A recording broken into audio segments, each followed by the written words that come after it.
doll. How you doing? Hi, babe. It's not too bad, God, thanks. every time I see you, that bump just keeps getting cuter and cuter. Oh, thank you. I've started putting baby oil on it. Okay. Just because I think from the side I'm quite narrow. Right. And this, I'm really feeling it, along Around, both sides there. Yeah. And I just think, no, I really want to try and keep the old stretchies at bay if possible. Again, I think I went through this phase of like fake news, but I use bio oil on both mine, Right. and I have not one stretch mark. No stretchy. Now they do say, I think 98% of it is hereditary, and like if Yeah. you didn't get it in your first, you probably won't get it in your second. Yeah. For me, it's not the stretch marks, but after baby number 2, it's the crepiness In the middle. and like Right. my belly button just kind of hangs now. Do you Right. know that way? Yeah. But like that's for another day, because we're gonna do a Mommy MOT little episode, aren't we? Yes, we will. What about you? So, as you know, I had Ibiza for 48 hours last weekend. Yes. It was brilliant. It was great. But like at the same time, the recovery, I'm just not 100% sure whether it's worth it anymore. Right. But it did make me think when I was there about the last time I was in Ibiza. I have to tell you the story because it's more linked to motherhood. Right. So the last time I was in Ibiza, my daughter was 4 months old, and I went for my friend's 40th. Good for you. I know, and I remember, did I tell you this story before where I was talking at a mum's group about going, and this mum looked at me dead in the eye, like a really bitchy way, and she was like, I would never leave my baby at this age. And I remember feeling so devastated at like her judgment, firstly, and then like a second later, I'm like, Fuck you, man. I'm like, you do you. Yeah. Because do you know what? This will make me a better person. Like, Yeah, and filling she's my my best cup, friend. so- Filling my cup, exactly. Now, when I booked it, I said to my best friend, she assumed I wasn't going to go, but she invited me and said, look, this is happening, my 40th. I assume you're not going to go. And I was like, I assume nothing. Assume nothing, please. And I was like, look, I'm going to book it. But if I'm not feeling it come the time, if the baby's sick, like whatever, you can't be mad at me for not going. So we were Fair. like, agreed. Anyway, I went with bells on. And we ended up, one of the days, we went to this place called Besso, which is over in Formentera. And I was breastfeeding, so I'm like pumping and dumping when I'm in Ibiza. Wow. So I go to the toilet, and there's only one toilet in this place. And I'm like, okay, it's going to take me about 10 minutes to pump. People need to have a wee. There's also people doing their extracurricular activities. And I wanted to be like cool mom and be like, oh, I don't want to get in your way. So I went up to the hostess and I was like, listen, I'm breastfeeding. I don't want to take up your loo. Can you do me a solid? And she was like, of course, like absolutely no problem. So I assume like she's good. So I start following her. So I think I'm going to go to like some fancy, nice air conditioned office. Fuck's sake. Cue 3 minutes later, she brought me out to the back of the bins where the bins are. And there it's 33-degree heat. I am like pumping sweat, pumping my boobs. There's 3 dogs sitting on my heels, like panting at me. Like I feel like they're about to go through the other boob. It's by the kitchen, and the chefs are trying not to look in between the curtains, and I'm like, is this my life? Is this what my life is like now? And I think we're going to talk about just sex and relationships, sex after kids, bodies, all that. I do think we have become more open about sex. But I still think there's a lot of shame around certain aspects. So it feels like we talk more openly about sex, but we're actually having less of it. And I mean, obviously there's no right and wrong when it comes to sex. Like everyone's version of healthy sexual appetite is completely different. And there's no judgment here, right? Yeah. We're just talking zone. a judgment-free zone, just talking about our experience. What was it like when you were younger? What the whole like talk about sex, idea of sex itself, like Sex itself. do you think it was different? Dry as a bone. Dry as a bone. Yeah, because you were late, weren't you? I was quite late. That's not fair. But for my friendship group, I was. I think I lost my virginity when I was 19. But all my friends were sexually active from quite young. Right. Harrowingly young, really. When I think about, I've got children myself now. So majority of my friends from 15, 16, my attention was so on drinking. I was such a party girl that is, and after a few, couldn't see past my nose anyway. So no one's looking at me for any kind of fun because I was just not up to it. What do you think, like, as girlfriends and guy friends, do you think, were people talking about sex? Were they open about sex? Boys were very much topic of conversation from, say, year 7 to sixth form. And who's seeing who and who's doing what with who. That was very much the topic of conversation. You know, for me, I had guy and girlfriends. I don't remember feeling particularly like objectified at any stage. No, I don't. I think I was always quite confident with my sexuality. There was definitely moments, but for me, it really hit home when I was about 18 or 19, I think. And this horrible guy, and he was just horrible when we were growing up, and he did it to loads of girls. He basically spread this rumor. Well, he spread 2 rumors. And I found out that I had this nickname called Rimmer. Right. Firstly, I was like crying. Did you deserve this nickname? No, firstly, I'm like crying, going, they're calling me Rimmer. I didn't actually even know what it meant. I think I had to go and Google it. And no, I didn't deserve the nickname. The other thing that, and because I hung around with guys as well as girls, and at the time, it was nice to think that we were all really open with each other and confident. But looking back, like, they were immature and didn't know either. And there would be a lot of chat about, like, vaginas. Yeah. The perfect vagina. And like, oh, she's got a big vagina and she's got this. Yeah. And I remember like laughing and allowing that conversation to happen. But then inside, I don't have a macaroon. Like, my vagina is not sellotaped inside me like porn stars. Yeah. But I thought there was something wrong with me. Yeah, of course. And you just worry about yourself. Yeah. And then I was like, laughing along. Yeah. And I remember really liking a guy at one point and knowing he really liked me. And actually, like, emotionally, I think we would have been really good together. But he was one of those people that always made a comment about vaginas. I wasn't with him purely because I was so paranoid. Conscious about your vagina. So conscious about my vagina. Yeah. And that is awful. Like, I want to tell my girls that there is every different body shape around. There is no such thing as the perfect vagina. Yeah. There's big ones, there's small ones, there's innies, there's outies. There's mediums. Yeah, exactly. The same way as there is with willies. Yeah. Now, I'm not going to lie. I may not have gotten over the baby carrot button willy. It has happened. I'm like, I feel bad. I'm like advocating about like body positivity, but I have definitely been guilty about being like, when they've been, oh, does that feel good? I'm like, is it in? That's my thigh. So I'm really sorry for all the times I said that about a particular person. But anyway, I mean, we're talking about talking to our kids about sex. Like, let's go back.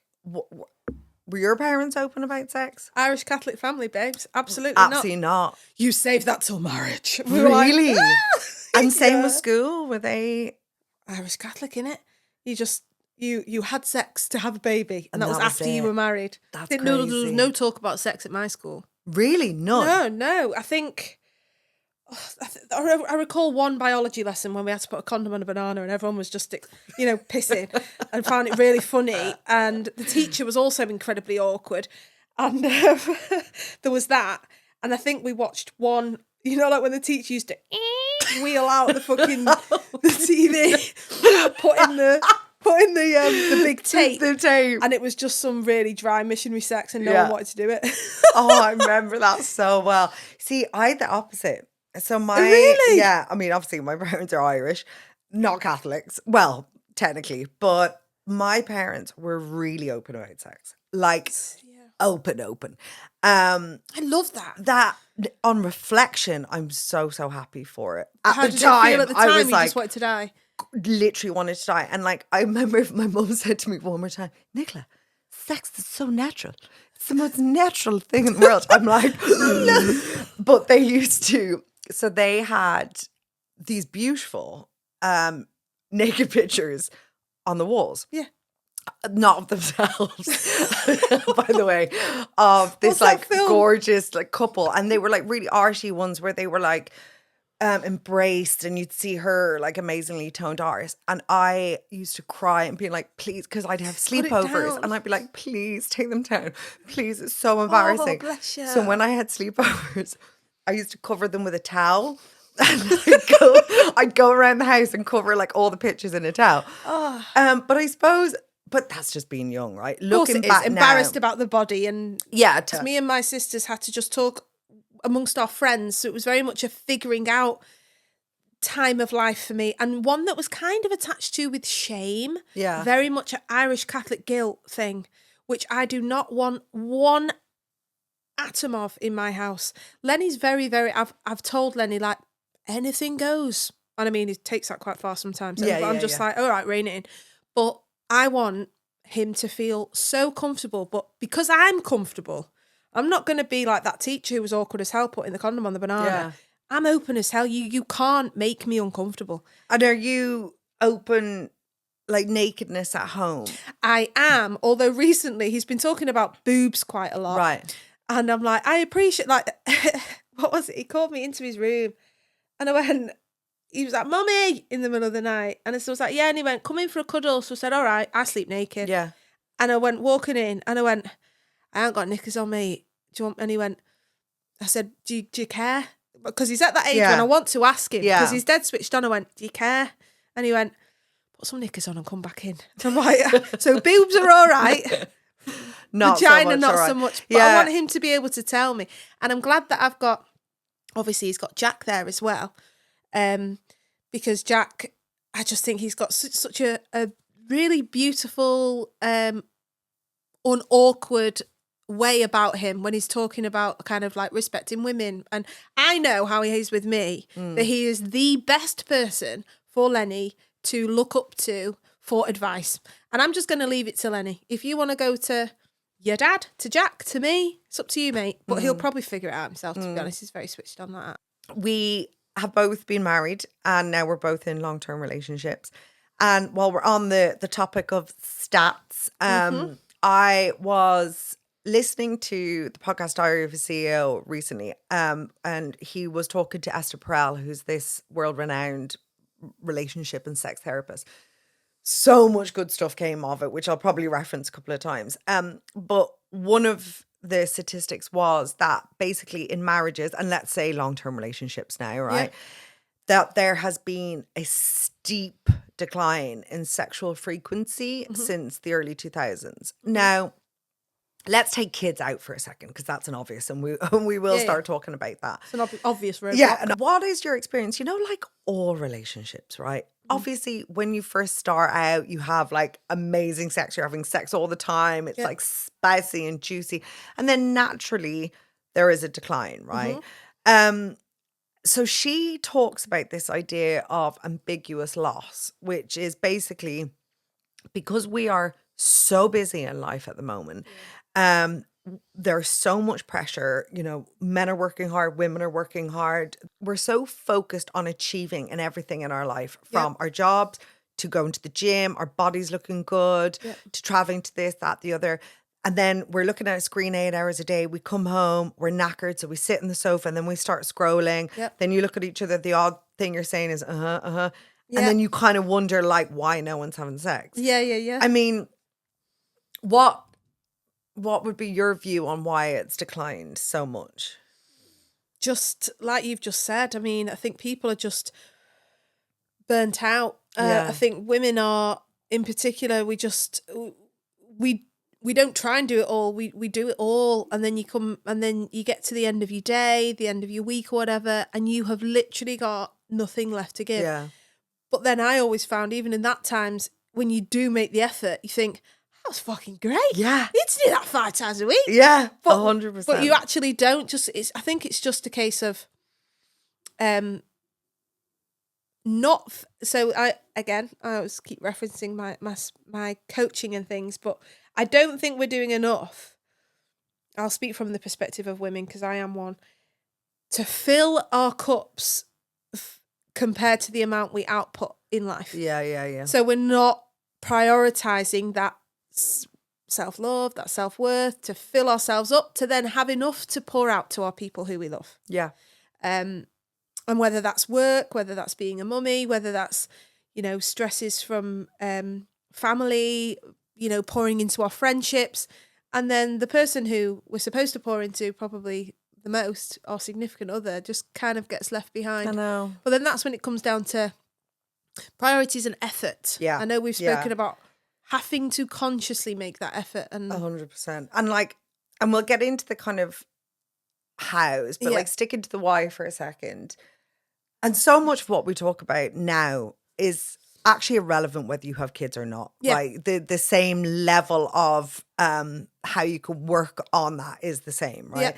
So then you throw kids into the mix, right? And I mean, a lot of my friends have said, I mean, I'm in the trenches right now. I've got a 1-year-old and a 3-year-old and busy. Yeah. And also Mark and I don't even share a bed anymore because I sleep with my daughter, which wasn't planned, by the way. And we've talked about that. And intimacy just naturally goes. And a lot of friends of mine have said, having kids kills your sex life at the beginning. Yeah. And then maybe forever, you're right? just drained. You're drained. So firstly, you've had kids and you're tired. But then secondly, I think from a woman's perspective as well, even if you're not tired, I'm so tired, my eye is twitching. When I go to bed at night, sometimes I am so overtouched and overstimulated that I'm get away from me. And then you think about you'd be open for having sex in the morning, but there's a little human that wasn't there the night before in between the two of you. Impossible. Impossible. And then there's the kind of deeper layer of things where sometimes, relationships struggle in those early years of kids. Yeah. And when there's any form of resentment there, add that into the mix. Add that into the mix, and that affects your kind of physical connection.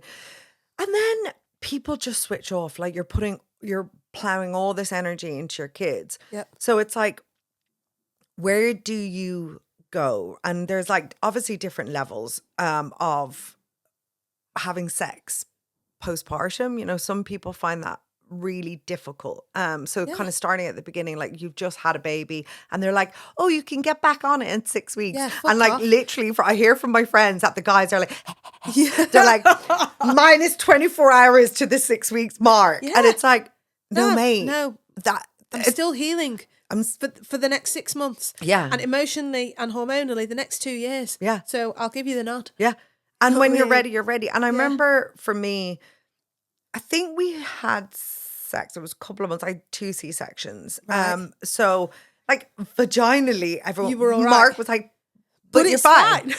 I'm but pregnancy affects your pelvic floor, not just actually giving birth. And also when you have a C-section, you cut through layers of skin, layers of muscle. That recovery is intense. It actually can be way more intense than a vaginal birth. Yeah. Every birth is different. I'm not taking away. Yeah.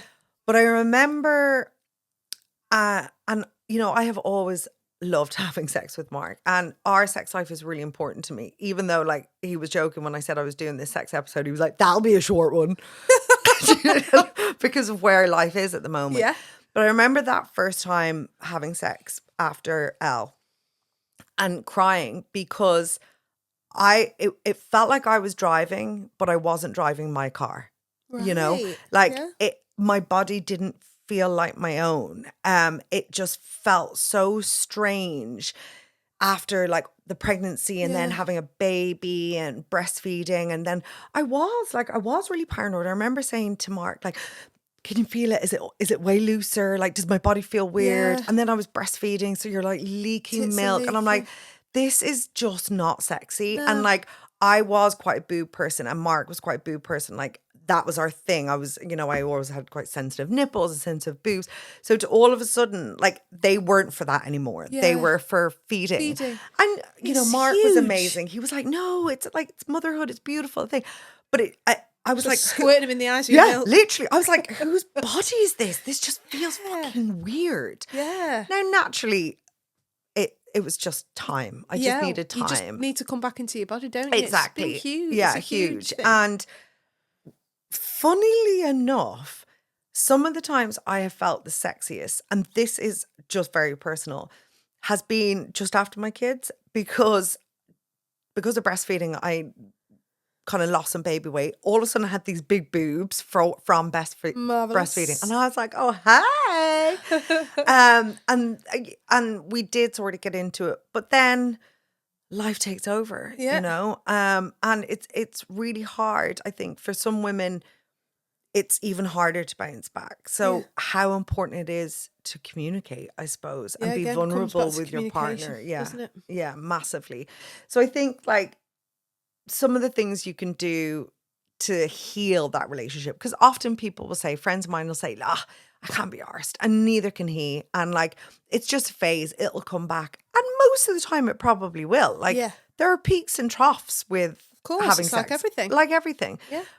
But sometimes it doesn't. Yeah. And we are all guilty of being complacent. Yeah. So what from talking to friends, your experience, what do you think our kind of top tips are for couples to help reignite, rekindle, or just kind of review their situation?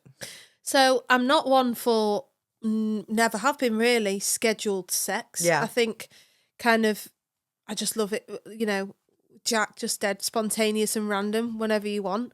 But, well, times are very, very different from when you could just spontaneously shag in your ensuite before work, before you had kids, you know? Times are different. Therefore, the answer is often something that you don't normally do. So if that means, well, it's Wednesday shagging, it's Wednesday shagging. That is your, or whatever. Doesn't even have to be sex. Just something for the pair of you to be intimate with each other, I think is really essential. It's very, very important to me, the physical side, because I came from, you know, after I had my son, it was literally, there was none up until we pretty much separated, because I was so consumed, and my baby was my world then. Yeah. He was not. It was him. But that's saying that we didn't, it wasn't very the emotional connection anyway. had gone anyway. Yes. So I think making an intentional effort to be together, because otherwise you'll lose each other. You have to come back, maybe not every single day, but just take, and I know we've spoken about, we might come to this later, but it not just being that kind of, you're both separate and then, you both come together to shag. It's that those little bits of effort throughout the day, like you referred to in our last pod there, you know, a little smack on the arse, or a kiss in the kitchen, or coming up behind you and giving you a cuddle, or something, just to be mindful of each other. Yeah, definitely. And I think men really underestimate the power of that, because if going back to what you said about schedules and spontaneous, and this brings up so much controversy amongst our friends, because some people are Friday night, that's what they do. And they say it works for them. They're like, right, we're getting into bed at 9 o'clock.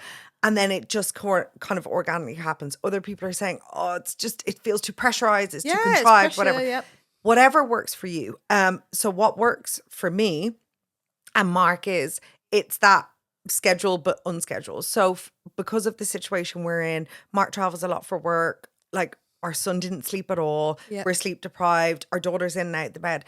It is virtually impossible to have spontaneous sex. Yeah, of course. If when we do try, often one person is not in the mood, and then there's this feeling of rejection, and all this happens. So for us, we schedule date nights. You do. I love that. And everyone says like, oh God, you guys are great for that. And we do weekends away or a night away. And we did it. We stayed in a hotel like 10 minutes from home, so that if we needed to be home, we could be. But the idea is, we're not doing it to say, right, we're doing this to have sex, but we're enjoying each other's company. We're reconnecting. Yeah. We're remembering why we're together. Yeah. We're looking at each other. We're laughing with each other. We're doing all those things you have to do as a couple to be able to be intimate with each other, right? Yeah. And if you don't have all that stuff, when you are intimate, it just feels a bit lifeless, right? So, and then ultimately, we've had a great night. We're both happy. We end up having sex. And what you said earlier, we go, oh my God, we should have done that. We should do this more. Yeah. And actually, our affection with each other is so much nicer for weeks then, because we have kind of reconnected. You've reconnected. You've had a release. Yeah. We're not passing ships anymore. Yeah. But I saw I'd love to get your thoughts on this. I saw this woman I know who I follow on Instagram. I used to work with her. And she set up this wellness Instagram. She posted a thing recently that she booked a hotel 10 minutes from her house. She went there on her own, got ready on her own. Her husband came. They had a cocktail. They had a dinner. They shagged. And then he left. And she got to put on Netflix, have a bath, and just chill on her own in the hotel room. I love that. I was like, that is genius. That is like the merge between single Mish and I love my partner Mish. Because she was like, it was, and I was like, that's lovely. sexy as hell. That is sexy as What a hell. service. Because because they were like, it was like a date, but she was like, leave. And then she got to like enjoy all her own stuff. How empowering is that? So empowering. Yeah, anyway, you can I thought go that now. was amazing. Yeah. I love that. Yeah. But then I suppose going back to what you were saying about attentiveness, and I think that is one of the most important things. I think there is this real loss of what each other needs throughout this process. And obviously we're here speaking on behalf of women, and no doubt maybe men feel the same, but there is a miscommunication. So it comes down to communication, like having the discussion on, if it has been a while, being able to say, it's been a while. Yeah. Like, I miss you. I miss me. I miss us. Yeah. Like, can we bring it back? How do we bring it back? And some people, even though they're incredibly close to their partner, they still feel like embarrassed to have that conversation because they're worried people are going to get defensive. Maybe they just don't want to reference the elephant in the room. Yeah. So I think communication is huge, to say like, what can we do to improve? I think communication also to talk about like desire discrepancy. I feel there is definitely a void in what men think women want and what women actually want. Mm-hmm. Right. And for women, actually, because when I was listening to that Diary of a CEO, one of the key things she said was, research shows that women get tired of monogamy much sooner than men do. They just historically and physiologically don't act on it. So there's this, and Steve Bartlett was like, that's not what men think. And the idea is, it's not that we're not interested in sex. We're just not interested in the sex that we're having. Mm-hmm. And that if it's just we're having sex or being intimate for the sake of it, we can take or leave it. Whereas if we're getting the spice, if we're getting the connection, if we're getting what we need, we are there. We will show up. And I do think there's maybe in a lot of cases a lack of, like, there's laziness with guys sometimes, and there's this complacency, and there's this idea that women just aren't interested in sex. And I loved what she talked about, because it kind of reversed this gender narrative that's out there that men want it and women don't. Yeah. And you know, you hear guys talking, going, oh, she had a kid now, she doesn't want to ever have sex. No, mate. Why don't you ask her what she wants? Yeah. Why don't you make an effort? And how she wants it. And why don't you make an effort to make her feel sexy and to make her feel wanted and to have that emotional connection? Mm-hmm. Like, you go to the gym, you work hard, you do all those things. Put that same effort into your relationship. Yeah. And again, this can go the other way around too. Yeah. So I do think communicating, and somebody said to me when I was talking about doing this podcast that they wrote each other a letter, because she was saying, she was like, every time we try and have the conversation, it becomes an argument, like this blame game, and it shouldn't be a blame game. Do you think that's something else that's important, is understanding each other's love language? Yes. So if you're someone that needs touch, your partner needs to know that. They might not be someone that needs touch. They might need words of affirmation. She might want a bouquet of flowers. That might mean more to her than, you know, a cuddle or a kiss. Yeah. So you need to know where you're both coming at and making sure that you're both prioritizing each other's love language. Yeah, 100%. For me, if Jack were to pull away from the physical touch, that's something that I'm like, and it bothers me. Yeah. I'm someone that needs that from my person, not particularly from anyone else, just from I from do Jack. too. And like, even I noticed this week, you know, Mark's incredibly busy at work. I had just come back from my Ibiza. I was knackered. My mum came into town. We're prepping to go on holidays. I was prepping for the pod. And I went to bed last night and I thought, Mark and I have barely spoken to each other all week. We have not sat down and held hands and watched TV. We've barely looked at each other, and not intentionally. Just life got in the way. Yeah. But automatically, I can feel this distance between us, and I know he can feel it too. Yeah. And if very easily you could keep doing that and be like, well, they haven't made an effort and he hasn't made, and all of a sudden you're not talking, and there's all these assumptions, and this weird little resentment comes in, and then it blows up. Yeah. So when I went to bed last night, I was like, I'm going to do something to make an effort to bring it back. But then the part of me also went, well, why am I always making it? Why am I always making like, it? why doesn't he? And maybe he will. Maybe he'll kind of surprise Probably me. got like the holiday in your head, like, oh, we're going to connect. We'll reconnect when we go away. Yeah. And so, well, we may, because Mark has this little... God, I really hope the kids aren't listening to this, or my parents. But Mark has this little basket next to his bed, and in it is our friend the bullet. And I noticed that's not there, and it may be packed in his wash basket. Oh, nice. And this is quite a new thing for us, by the way. And again, this is another area of when we talk about how you can... I don't like using the word improve your sex life, because I feel that's not fair, but enhance or just experiment is spicing things up a little bit. Yeah. So if you're in a rut, so one of them was, it was about 9 months ago, I suppose. I said to Mark about getting a vibrator. Now, for some people, this would be like years ago. I have 10 of them, right? Yeah. And they have definitely been part of my life in the past as well, but just not between Mark and I. Yeah. Even though we've had a really, really healthy sex life. And God love him, like he giggled like a teenage boy. I was like, what is happening right now? And we did have to have that conversation, which I know friends of mine are worried about, where the partner feels if you introduce something like that, it's because they're not good enough, in inverted commas. Yeah. Which is just not the case at all. No. It's just bringing a new element in. Yeah. And I was quite surprised. We were having a conversation about vibrators in a female group. And this woman in the group was, it was a very private conversation. No one was showing off. It was amongst friends talking about like how it's helped or how it hasn't and which ones you use and blah, blah, blah. And she was kind of looking at us like really disgusted. Like we were having this really filthy conversation.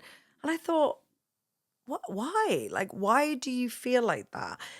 And she almost felt like a point she made was that we're doing this to impress our man. And I was like, what? That could not be further from the truth. Deep down, she wants to use one. Yeah, absolutely. 100%. Absolutely. And she's Googled them. And I said to her, I was like, you know what was one of the most powerful things for us introducing a vibrator was not because we didn't have good sex before or Mark didn't know what he was doing. I also was postpartum. I was struggling to climax the same way I used to. My body is different. Hormonally, it's different. Because I was tired and stuff, I was struggling to like get into the moment quicker. This brought back so much power for me because if you haven't used a bullet before, it gets you there pretty quickly. And it made me feel really powerful again. Yeah, I love it that. made me feel really sexy again. Yeah. Because I wasn't all of a sudden lying there going, God, I'm struggling to get into it. And not because I'm not attracted to Mark, but because my body is just tired and I'm going through some stuff. Like, so I was like, it's not just about him. It's not just about you.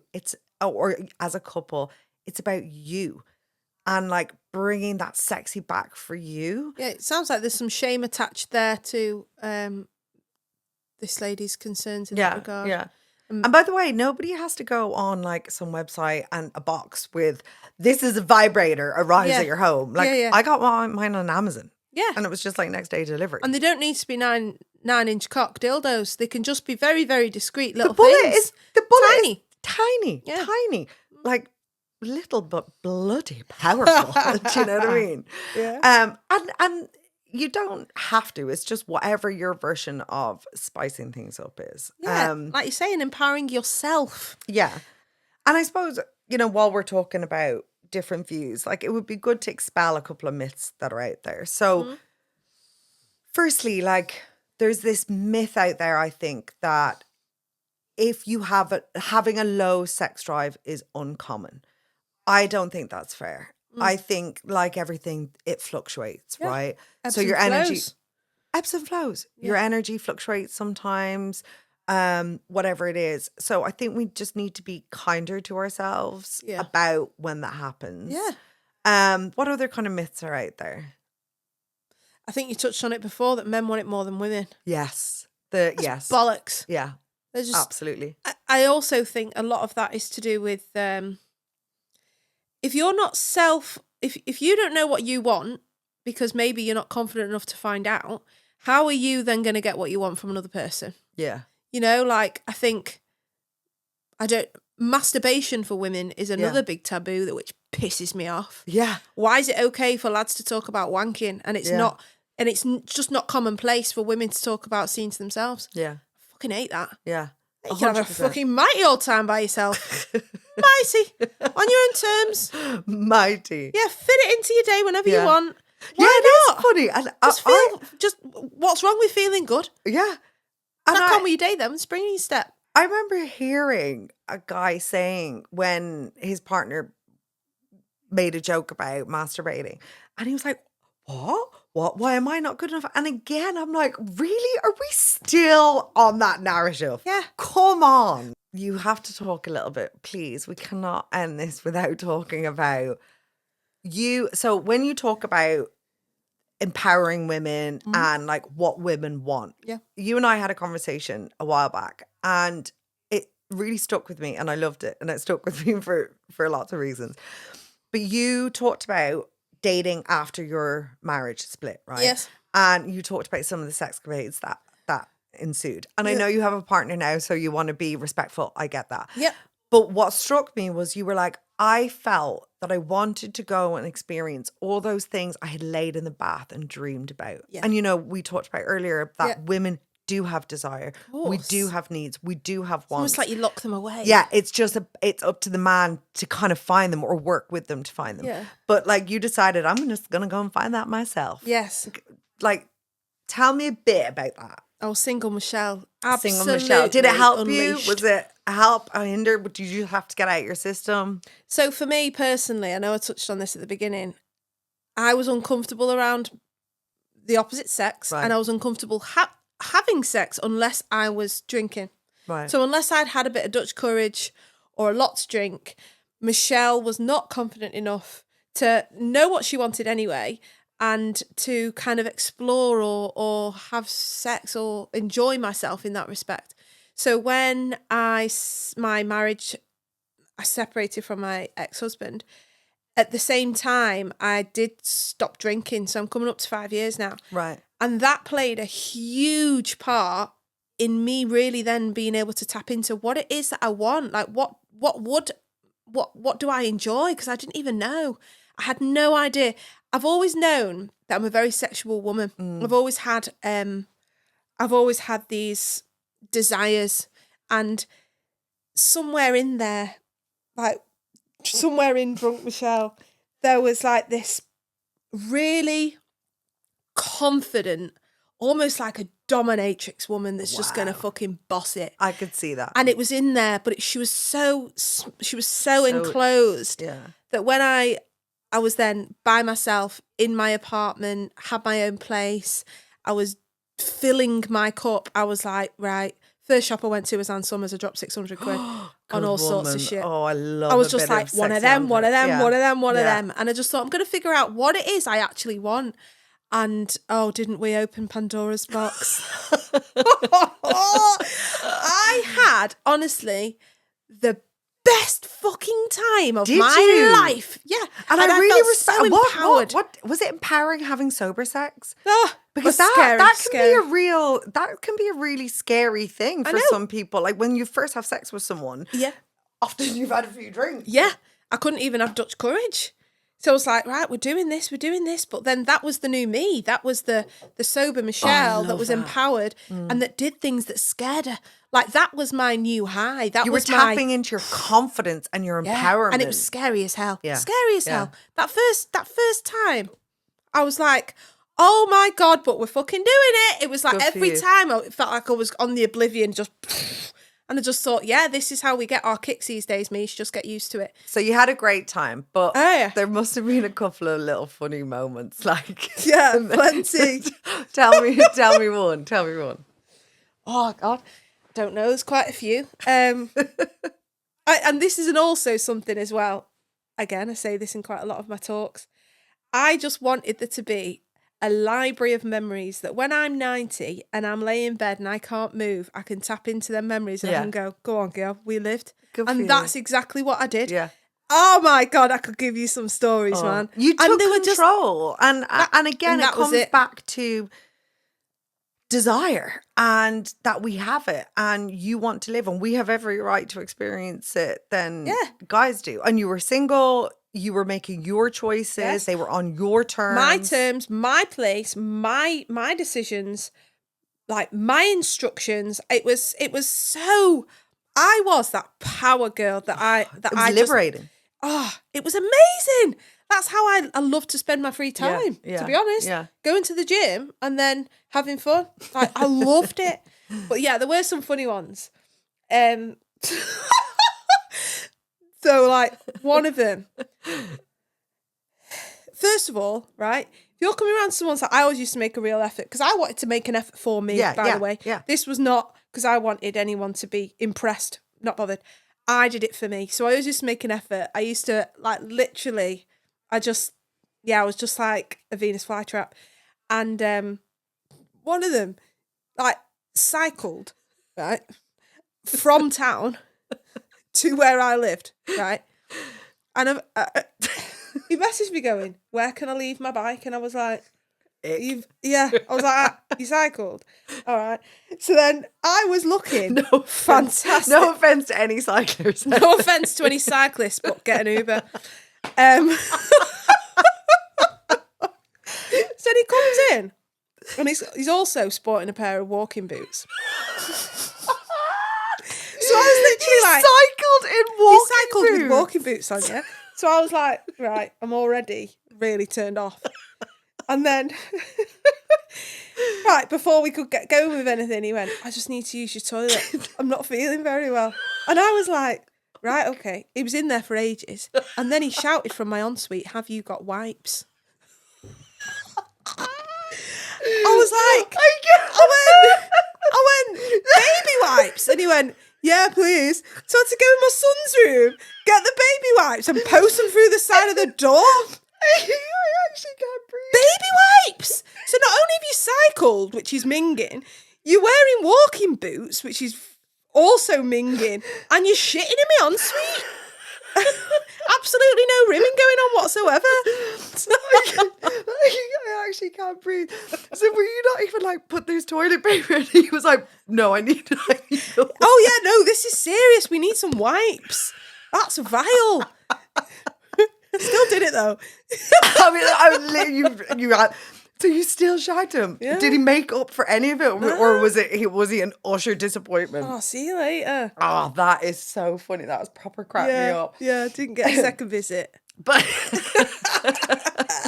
I've got loads of them stories. But God. Like we said, I am in a very, very, very happy relationship now. So and I know you too. But I've got some cracking stories. It's spicy. It is, and I just think in a good way. Yeah, there's love for you now, and I think for me, it's still there.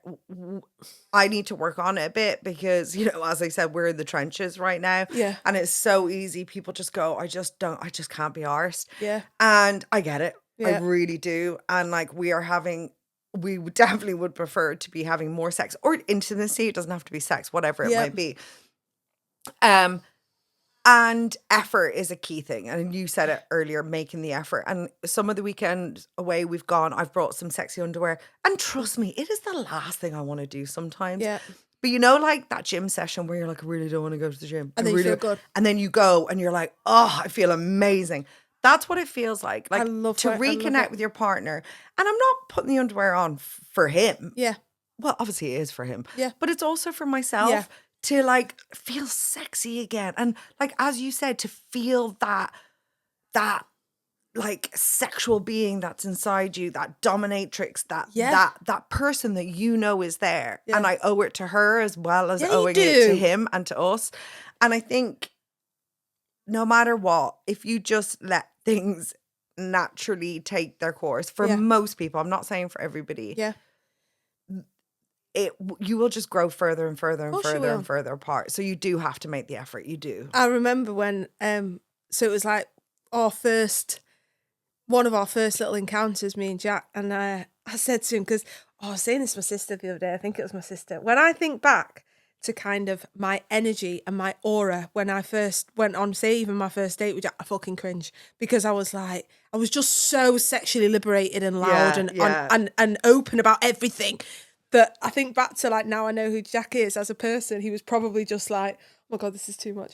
But I remember texting him going, so what do you like then? What you go? I've got red, I've got pink, I've got black, I've got this. And I went through all my lingerie basically. Because I was, and I was used to just people going out, oh, well, I read me.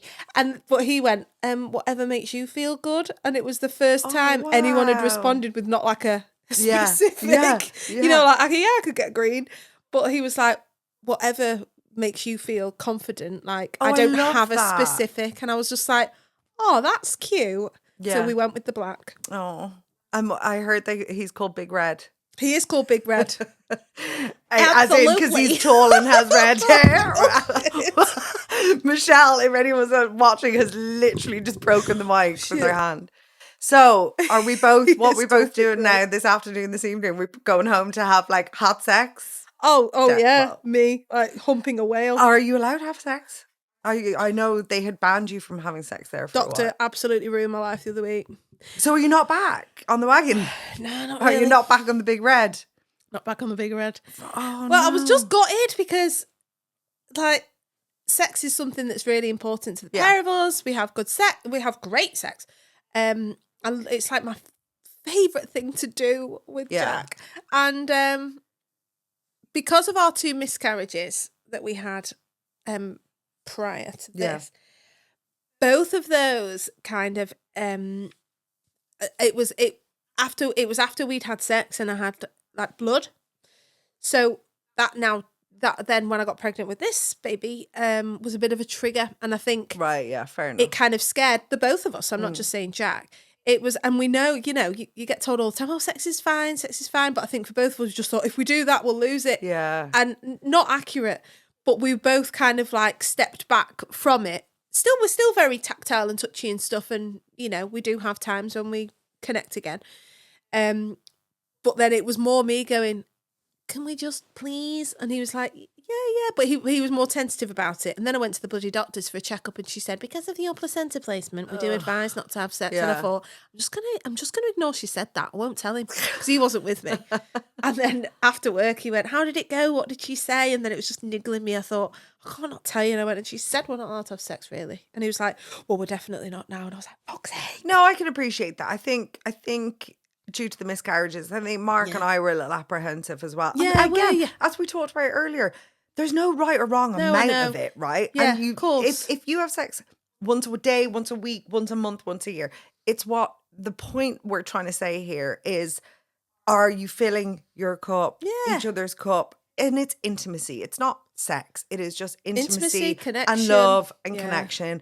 And the relationship episode we talked about earlier, it all interlinks, right? Of course it and does. Just learning to love your body and learning to love your body post kids. Things change. I have sandbags now for boobs, and like I have had 2 C-sections, so I have like a really significant shelf. And I have talked about multiple times to Mark saying, I think I might get this done or that done. He's like, oh, don't, your body's beautiful. You've had 2 kids. Don't do it for me. And I'm like, I'm not doing it for you. Don't get it twisted. Literally, I'm doing it for me because it doesn't make me feel sexy. Yeah, of course. Now, time is passing and I am, I'm embracing my body more and more. So I may not do that. Yeah, good. But I just think for women, after having kids, it can be this real physical, emotional, mental paradox that you struggle with. And that's why it's more important than ever for your partner to make you feel sexy. Correct. To make you feel wanted, to make you feel like you are a sexual being no matter what you look like, because it doesn't matter what you look like, right? Yeah. So hopefully everybody goes away and has a little bit of intimacy. Yeah. But like always, we would love to hear everybody's stories, advice, points of view. So we'll be putting stuff up on our socials, and please email us on motherloadingpodcast@gmail.com. See you later, babe. See you later. Enjoy your sexy time. I will. Bye.